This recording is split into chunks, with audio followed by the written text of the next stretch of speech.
आपल्यामध्ये कसं असतं, एखादा लग्नाची मुलं मुली असली तर कोणीतरी सांगतं किंवा यांच्या घरात लग्नाचा मुलगा आहे, कोणी सांगतं आमचं काही लव्ह मॅरेज नाही. लव्ह मॅरेज असलं की ते सांगायचा प्रश्न येत नाही.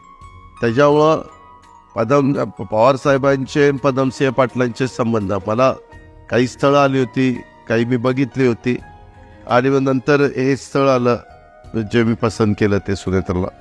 आणि ते स्थळ आल्यानंतर बघण्याचा कार्यक्रम झाला तो इथंच मुंबईमध्येच त्या ठिकाणी करण्यात आला. कारण पदमसिंहचे ते अजित बाबा म्हणून त्यांचे बंधू आहेत डॉक्टर. आणि बघण्याचा कार्यक्रम झाल्यानंतर मग बाकीचं आमच्या प्रतिभा काकी त्यांनी ते पुढाकार घेतला.